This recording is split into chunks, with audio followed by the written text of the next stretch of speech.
This podcast was recorded when the Sensex was at 60,000. So, welcome to a new episode of Financially Speaking, conversations powered by India First Life. I'm Rushabh Gandhi, your host for today. Today, there are many options to invest one's money.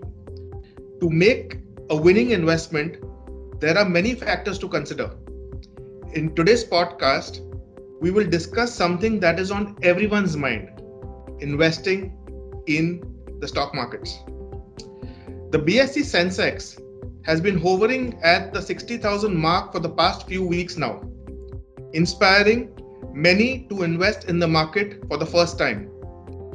With the gamut of options available, what should one choose? We are here to demystify that for you today. We are going to take a closer look at the stock markets and the opportunities available to you as an investor. Joining me as the guest today is Shashank Udupa. For those who don't know Shashank, he was recently announced as the best money planning and personal finance influencer at the Exchange for Media Impact Digital Influencer Awards 2021. He is also the co-founder of Scenes by Avalon, a Bangalore-based technology company. He uses his experience in investments, banking, and business to educate people on finance. Welcome, Shashank. Thanks a lot, Ed. Amazing. Thanks a lot.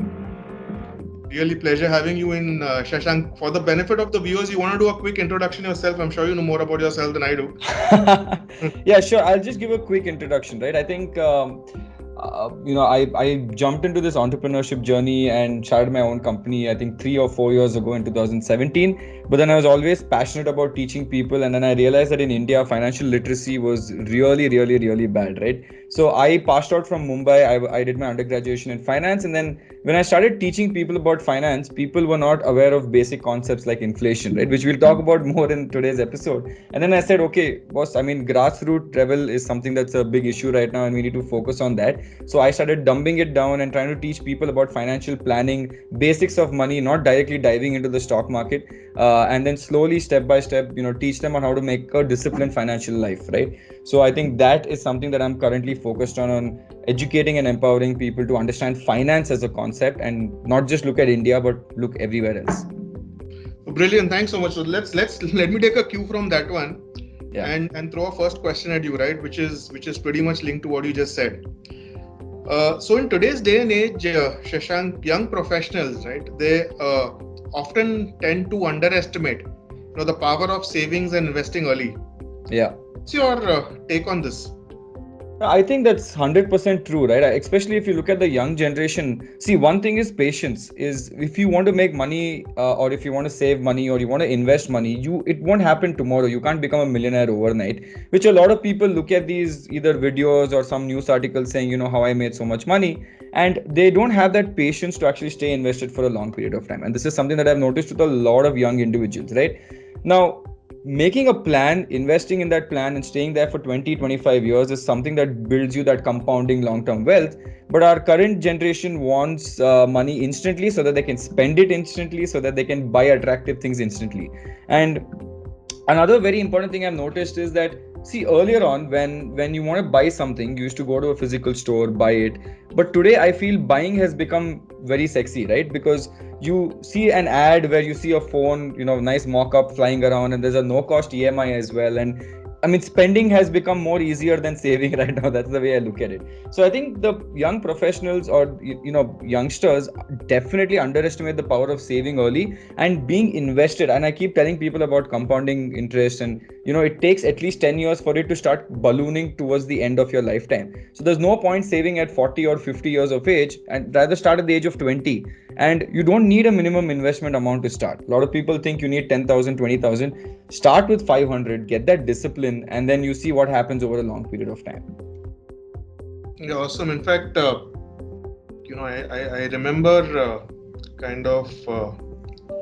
running an entire campaign a few years back, on how the cost of postponement is actually crippling, right? So, for people who start saving at 25, the amount that they need to actually put into their investment kitty is so much lesser than Yeah. somebody who, let's say, starts investing at 40. And, talking about, kind of coming up with a very, very similar corpus when, let's say, they are 60 or whatever else they want to track to. Awesome. So thanks so much. Great insights, Shashank. So my next question, Shashank, is that, and this is something which, people tend to kind of, just use interchangeably, right? But I'm sure there is this subtle difference, between savings and investments, right? So from an Indian context, how do you, how do savings, differ from actually making an investment? I think in an Indian context, right? I mean, see, we have all come with the savings culture. In fact, I'm appreciative of the fact that India has a very savings oriented culture more than a debt culture that is there in the States. But I think there's a very fine line between savings and investments, because saving is like a thought process that you have. A savings is like something that you want to do. Investment is a proper flow, a scientific process, right? Now, obviously, if I say, chalo, I want to save tomorrow, let me just start investing.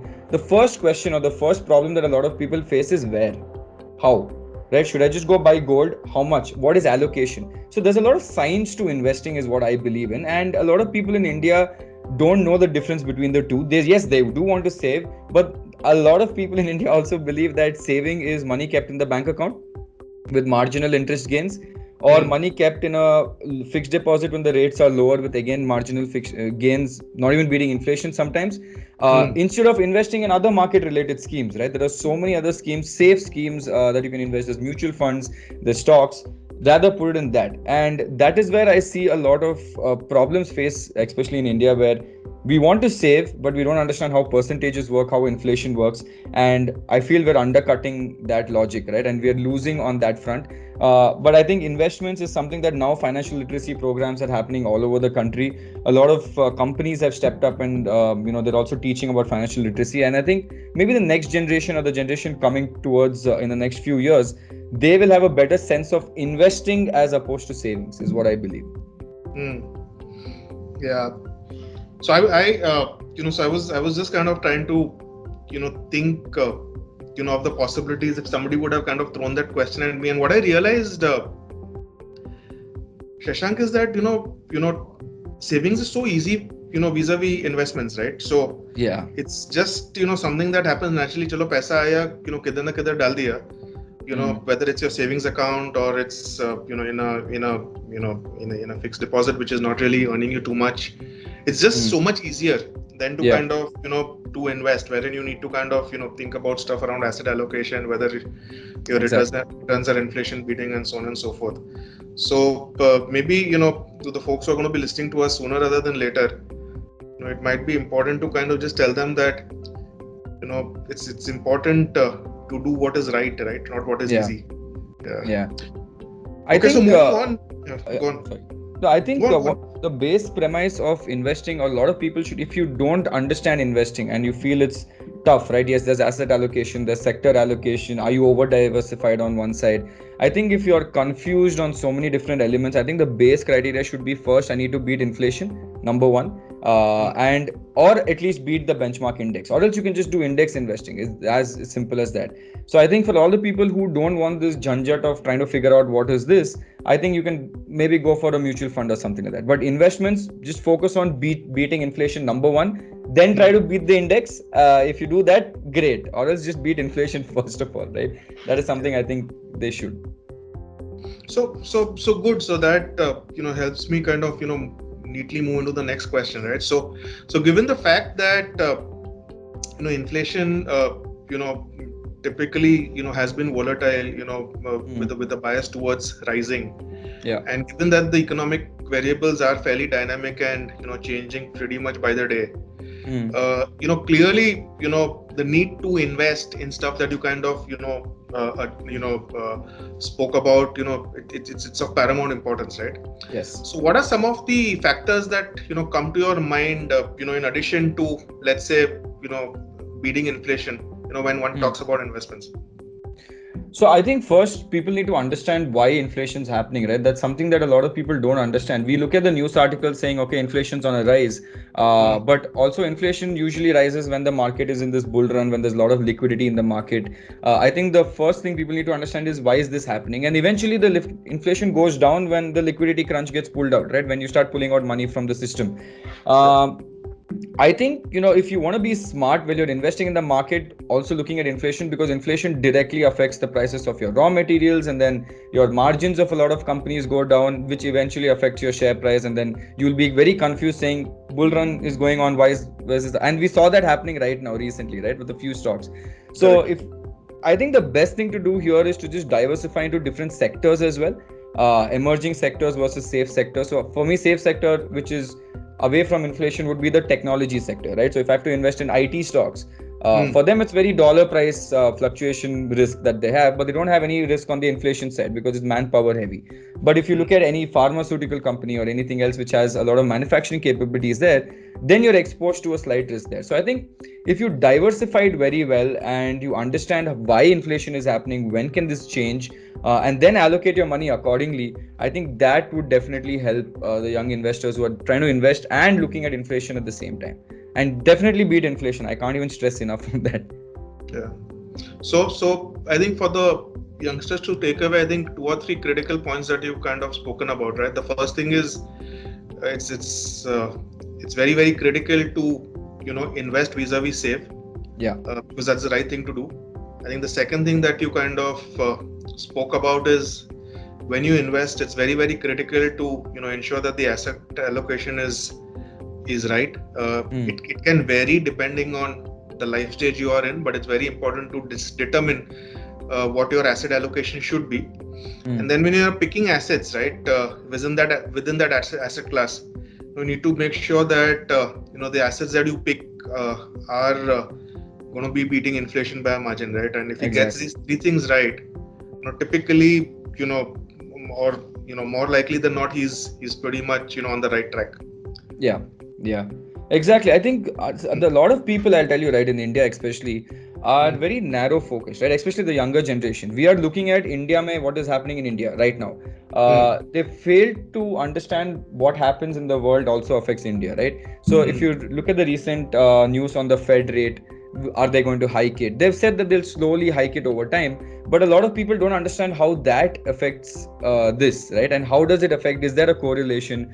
What happens if a $1.2 billion or trillion dollar infrastructure bill has happened? What happens to India? A lot of people don't understand. Okay, there might be a metal rally that happens. China what is that? Something happened in China where all the manufacturing thing went down, right? Because of the coal plants. That directly affected a lot of Indian companies as well. So I keep saying, start looking at global economic positions as well. Don't just look at India in a silo because we're in a globalized market. And take that and start investing. That's why I strongly believe that you need to look at everything else as well. Correct.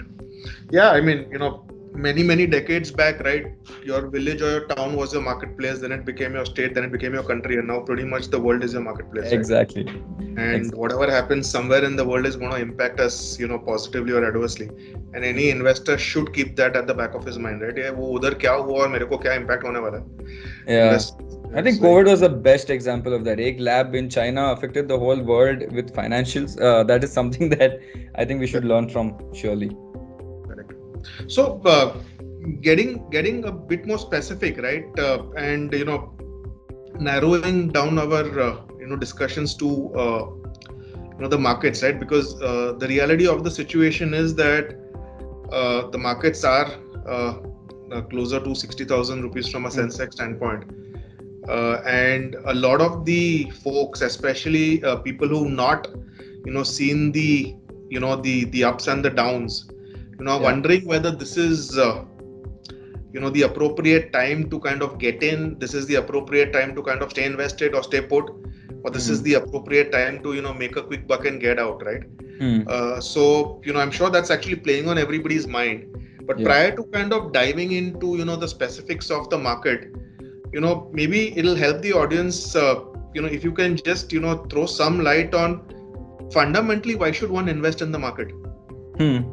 Yeah, I think So I've seen this very damn important question, right? That you mentioned. I've seen this where a lot of people trying to time the market always, right? Should I do it now? Should I do it later? Should I exit now? Should I exit later? And we have to go back to that core fundamental value of you have to invest and stay for a long period of time, right? When you average out all your risks and returns, right? If you stay invested for a long period of time, number one, it is very crucial for you to be there for a long period of time. Start investing very early. And people say, why should I start investing early, or why should I even invest? Should I even invest in the stock market? Maybe it'll crash tomorrow. So I keep saying this, right? Whenever the market goes into red, right? When it falls down like 1,000 points a few days ago, I call it the big billion day sale. Right? That's how I educate my audience, because I'll tell you what, this fear that comes out when the market goes down by 1,000 points, it's a temporary fear that a lot of people have. Even if it goes down by maybe 2% or 5% correction, people need to realize that if I look at it from a 15-year horizon time frame, this 5% correction is an opportunity. But if you look at it from a 10-day horizon time frame, this 5% is like, oh shit, I have to get out right now. Right? Correct. So that, I think the psychology of investing for young individuals should change, where boss, understand that when you're in this investing game, you have to stay invested for a long period of time, or else if you're coming in for a quick buck, then be okay to lose a quick buck also.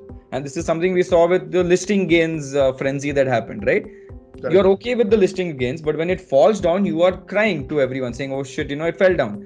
So don't do that. If you really want to focus on fundamentally strong businesses that have come out with IPO, and it has come out in the past, why not stay invested in that for the next 3-4 and check quarter on quarter what is happening. Obviously, don't just forget about it after you invest and sleep and then get up after 10 years. Keep a track every quarter, see if your fundamentals are strong, it's still continuing strong, and stay invested. But again, the core thing is long period of time. Minimum 5 years is what I keep telling people, right? Minimum 5 years you have to stay in it. Maximum as long as possible. Yeah, absolutely right. So I was actually looking at some data points, that I think if you take a 10-year time frame or a 15-year time frame, I don't think that equity markets have ever underperformed any other asset class, right? So, exactly. And given the fact that a large number of the folks who are going to be listening to us are going to be youngsters, I would like to add a couple of points to what you just said, Shashank, which is that if you start investing in the markets when you're 25 or 30, the chances are that you will never go wrong, right? Because as long as you have long-term perspective in mind, because somewhere over the next 25-30 years, you will see that spike which will give you returns which are arguably better than some of the fixed returns that are actually floating around in today's day and age, right? So correct. So it's that much more critical for the younger generation to invest in the markets, and like you very, very strongly and clearly said, stay invested. Don't be in the markets for making that quick buck, right? Because otherwise then you've got to be ready to take that hit. Yeah. Awesome. So given that, I think there is some sort of alignment, right, in terms of asset allocation, and for a guy who is relatively younger, being overweight on equities, is important. Yeah. Within the equity markets, right, or within the stock markets, what are the various options available? To an investor to kind of put in his money or her money. So I think for someone who has a basic understanding of finance or who knows the process of investment, I think direct equity is something that they should definitely look at. Having said that, I would focus on consistent compounders, which are also like wealth compounders that are growing with revenue, a consistent growth rate, good ROE, ROC, some of the ratios there. Because I've seen a lot of youngsters today who want to stay invested for a long period of time, but are also merging the quick money making scheme as well and going and investing in penny stocks at 8 rupees, 10 rupees, which have very bad fundamentals. So don't do that. Stay invested for a long period of time, but also choose the right fundamentally strong stocks. And it's not complicated. It is not difficult to find, right? If you look at our Nifty index itself, the 50 index or the next 100 index, you have some really good multi-baggers over there and who have performed over the last 15-20 years. So take a bet on them. I would say direct equity if you're really good at it. And if you say, you know what, Shashank, okay, I don't understand direct equity, right? I don't have the time to do this. I'm a very busy businessman. Okay, cool. Go for your mutual funds. Now, again, sadly, mutual funds are also overcomplicated right now because there are 20 different types of mutual funds as well. But you stay focused on what is your long-term goal, right? If my long-term goal is, say, 15 years, large cap strategy, okay, great. If you want a dividend strategy, go for that. Don't try to overcomplicate it and go into a bond type of a strategy or something, which a lot of people trend to overcomplicate it, right? Then we have we have ULIPs coming in as well. So this is, again, as I say, that you need to be linked to the market somehow. So why not do a mixture of both, right? Anyway, people are taking insurance schemes and anyway, people are doing this as well. Why not merge the two so that you have benefits on both sides? So I think direct stocks, the way to go if you know it. Mutual funds, if you don't know it and you want a safe secure drive. If you want to be completely passive, then you can go into index investing if you really want to. Again, without any bonuses and stocks, but that I feel you're missing out on a lot of other opportunities there. Or you can even go for ULIPs and other schemes as well. So I think these are some of the options that I would tell the young investors to focus on. No fixed deposit. That's something that I stay away from. Yeah, and my two bits to whatever you just said, Shashank, for the audiences. I'm not in that age group anymore, clearly. But unless you're as smart as Shashank, stay away from direct equity. You might burn your fingers because there's a tendency for people to believe that we know it all. But it's way too complex, and you really need to be a master at that game if you want to win it, right? Yeah. In my mind, folks tend to learn the hard way, and direct equity, you really need to be that master. So do it only if you're really confident. The toss-up between mutual funds and ULIPs is in my mind is fairly evenly matched. Mutual funds will be more volatile than ULIPs for sure. Because ULIPs, which insurance companies typically kind of float, that there is no fear or of a massive outflow happening at any point in time, right? Because the investments are primarily long term. So the holding capacity is that much more.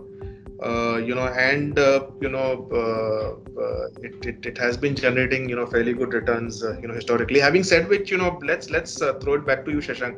So what would be the pluses and the minuses of let's say direct stocks, direct equity, mutual funds, and thirdly ULIPs? I think direct stocks, what you mentioned, definitely right? I mean, you need a very high skill level with respect to the knowledge, understanding ratios, and I would say it's almost like a full-time job, right? It is difficult to keep track and aware of the market. If you don't know that, then I think there's another option of, say, mutual funds, which is what we see a lot of ads coming on TV as well now, and if you've seen the recent ad, it's more on the balanced advantage fund, a mixture of debt and equity, because I see that there's this sense of a community vibe where people want balance in their life, right? Key worst case scenario, I should still be safe. So I've seen that happening with mutual funds. With respect to insurance, I think everyone in India definitely takes insurances, and if they have not taken, they should definitely keep an insurance, right? Insurance cover.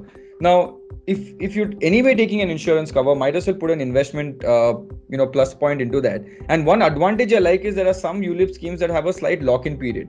Now that will force you to stay invested for a long period of time, which is not very easy when it comes to mutual funds. So I'll tell you one of the core differences I see, right?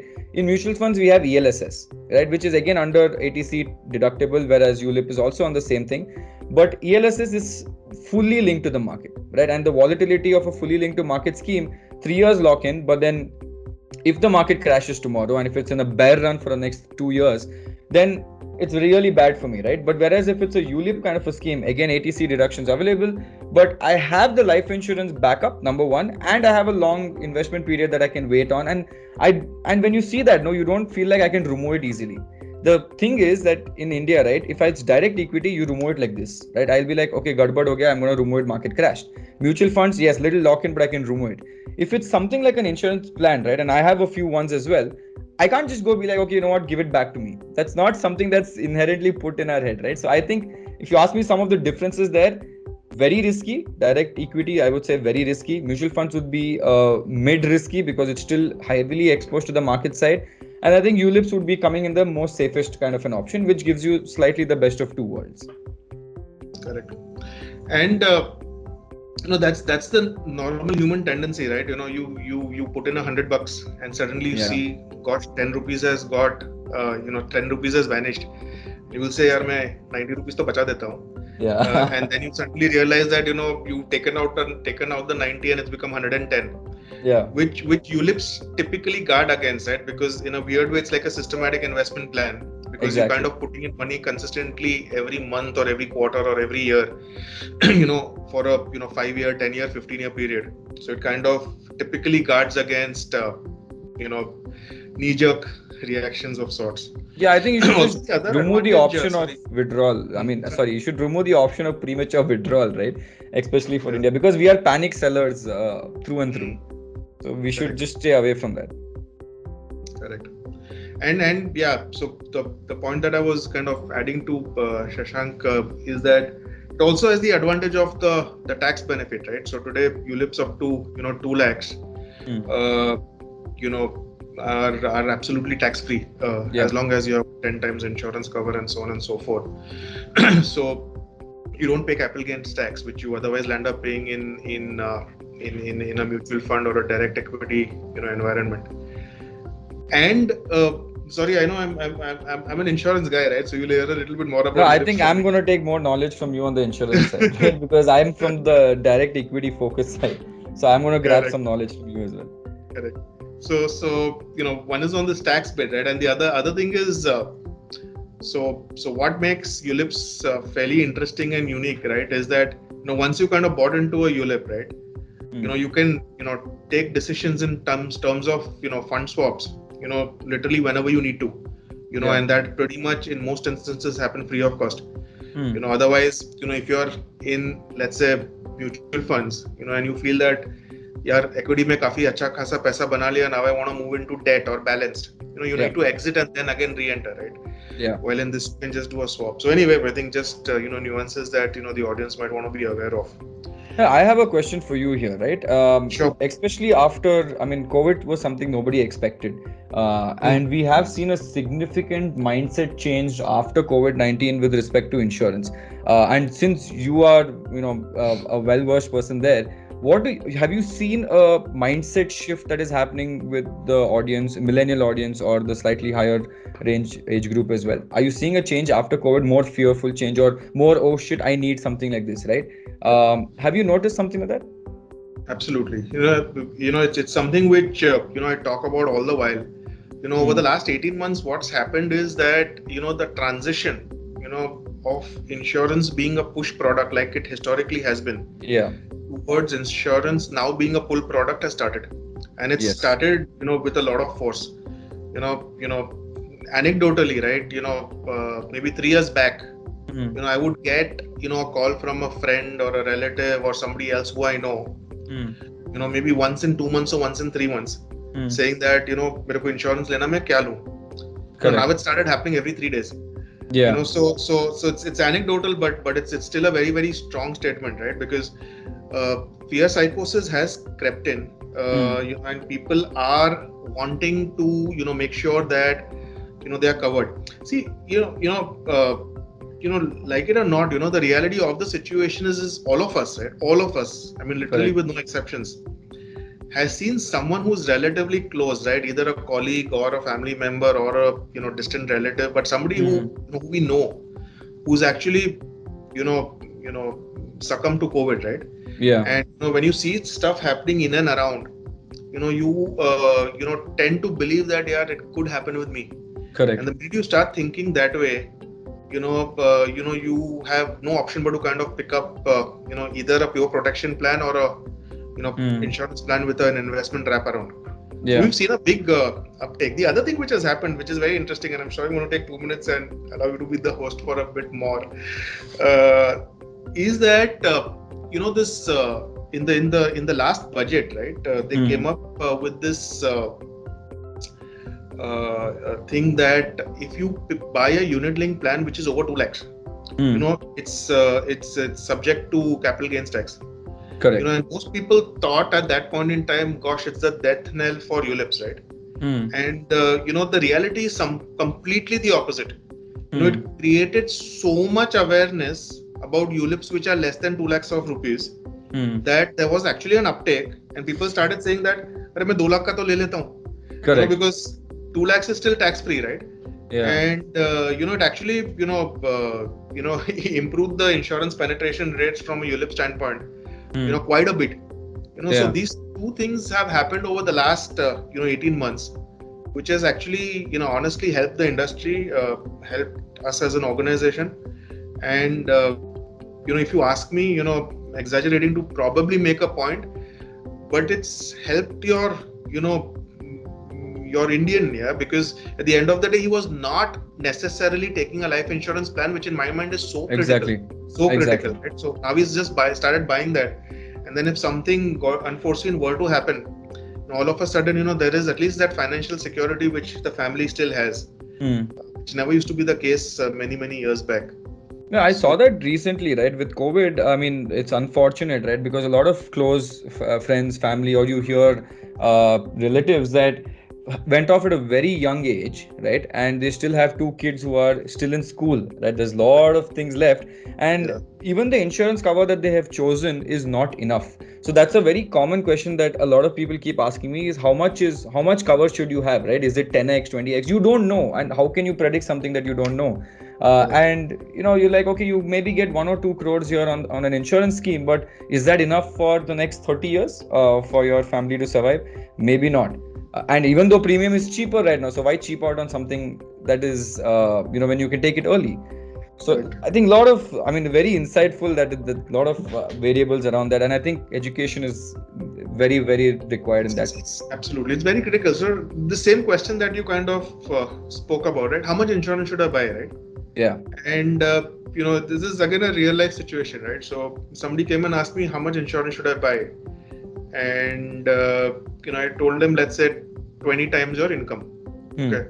He says, "Arey, मेरे को 7-8 साल पहले किसी ने बोला था कि 12 times your income is good enough." I said, dude, that time the interest rates were very different, right? Yeah. I mean, the interest rates were so much higher than what they are today. The thumb rule is that if something were to happen to you, and your family gets that lump sum, if they were to just keep it in a I know you're not a big fan of fixed deposits, but assuming that they're not financially limited, right? Yeah. And they were forced to put it in a fixed deposit. Would that fixed deposit generate the income that now has been lost? Earlier that fixed deposit would have generated 8 or 9%. Now it's going to generate 4 or 5%. Exactly. So certainly the cover that you need is not 12 times anymore, it's 20 times. And then he says, oh, aisa hota hai, aisa hi hota hai, that kind of thing. It was quite interesting. But I mean, I think awareness and people, knowing why they should do what they need to do is very critical, right? Not because somebody else tells them to. And I'm seeing that change happening. People are realizing the need. People are realizing that, it is. I need to do it not just because of tax or because somebody just told me to, or I need to oblige somebody, but I genuinely need it. Correct. Makes sense. So, I think last maybe 1 or 2 questions, Shashank, and then I think we've covered most of it, right? So, we see the markets are and we did touch upon it at some point in time, but maybe a few more insights on this would be helpful for the audience. So the markets are clearly at an all-time high or very close to that anyways. And people are worried that आज मैं कुछ ले लूंगा तो there is a chance that wealth can get eroded by maybe 20-30%, in a worst case scenario maybe even 40. So of the 3 asset classes that we spoke about within equity, right, which is direct, mutual funds and the ULIPs, what in your mind would be the more stable Yeah. investment. I know that we kind of spoke about it in bits and pieces, Hmm. but it will be interesting for the audience to have a very specific answer, right? So I think it all boils down. See, as we mentioned in the start, right? Investment planning is more like a science and an art and a process, right? So, for example, if your risk appetite is not a lot, right? Imagine you're the sole breadwinner of the family. You're young and you're the sole breadwinner of the family. Then you can't afford to take a very high risk, right? Assuming everyone in your family is very rich and you have some extra capital to play. Okay, then you can take a little bit of extra risk. So I think if your risk appetite is low, then I think it's better to diversify a lot and less into highly volatile schemes. That's common sense, right? Obviously, if I don't go for that get rich quick scheme if you're the sole breadwinner of the family, right? Number one, diversify into little bit in equity. Don't not put in that little bit of direct equity, not too much. Little bit into your mutual funds if you don't understand equity, same proportion. More into stuff like the stable insurance, stable low risky stuff like ULIP. And if you want to go even more safe, maybe a little bit of gold as well, right? Because gold over 25 years has slightly beat inflation. So maybe go for a little bit of online gold or physical gold, up to you. But I think when you calculate that risk appetite, I think you should start going from a reverse gear, right? Safest options become your first priority and the most riskiest become your last priority. But if you have too much money and you just want to throw it away, then I think you should first go to a casino, then come to the stock market, then go to mutual fund, and then come here. So I would say planning, number one, is very important, and be honest with your risk appetite. This is something I've noticed a lot of youngsters who are like, no, I don't need anything. Overextending the fact that, boss, you need it, right? You need the capital wealth right now. And as you mentioned in the start of this video, that, boss, you need to start when you're 25, right? So even if you feel my risk appetite is low right now and I can just go invest in a penny stock, you've lost a year trying to do this experiment, or you lost 2 years. Now the capital lost or the opportunity lost in that 1-2 years, you will only realize after a few years. So when people are telling you do it now, please understand it and do it right now. So absolutely. So thank you so much. I think, Shashank, if I were to kind of quickly summarize, whatever we've been kind of discussing over the past, let's say 30 minutes or so, I think the few very, very critical points that seem to have emerged is, number one, obviously, folks need to start investing as early as is possible. Yeah. The cost of postponement can be crippling. I think the second thing is, whenever you start, investing, you need to be very, very sure of the difference between, saving and investments, right? Because savings is easy, but that doesn't mean that it's going to be more lucrative than investments. In fact, it never will be. I think the third thing which we spoke about is the fact that, when it comes to investments, it's very, very, very critical to identify investments, which are inflation beating, be it on the fixed income side or be it, on the equity side, right? And when we are talking about equities, we are talking about, businesses which are relatively, inflation proof. I mean, I don't know if there are any, but you did mention that word, like technology and stuff. And I think we went on to the next point, wherein we spoke about, investing at, 60,000. And what were the options that were available to the youngsters, and prima facie or primarily they were restricted to direct equity, mutual funds and ULIPs. And we spoke about the fact that unless you are really, really smart, in fact, I remember saying if you're as smart as Shashank, then you try it, otherwise you don't. Unless you're really, really smart, you don't dabble with direct equities, because you just might get burnt, which leaves you effectively with two options. And then depending on your risk appetite and how much money you have, and whether you want to kind of keep it for the short term, and are willing to take a hit if things don't go in your favor, you can actually opt for mutual funds. If you do believe that the markets are fairly expensive, but you still want to participate in the equity markets. You believe that you want to kind of swap from equity to debt to balanced, and balanced back to equity, and you want to get the tax arbitrage. You might want to kind of look at ULIPs as an option. Yeah. So that's the summary as far as I'm concerned. Have I missed out anything, Shashank? You want to add? No, I think you are bang on. I think again I'll just reiterate my main point, which is was stay invested for a long period of time. Right? Do not go for those penny stocks. Don't go for those quick get rich listing gains kind of a game. You have take burn capital and then put it there. Right? The amount which you're ready to burn in a casino, just do that with that. But your main core portfolio should not waver from your long-term plan. Brilliant. Thanks so much, Shashank, and for joining in today and demystifying investments in the markets and the numerous elements that go along with it. I think from the audience's point of view, I genuinely and sincerely hope that conversation has dispelled some of the doubts about why investing in the market is lucrative and what is best for each one of you. Thanks again. I mean, I would like to thank you guys also for inviting me on this podcast. I mean, thank you, Rishabh. Thank you, India First Life as well, for having me on board as well. I hope you guys got some kind of an information from me. No, it was very, very helpful. Thanks so much. And more importantly, right, this is again, towards literacy, right? So I'm hoping that the audience will pick up some of the stuff that you mentioned, Shashank, and put it into play. Perfect. Thanks you. Thank you a lot. Thanks a lot. All right. Thank you.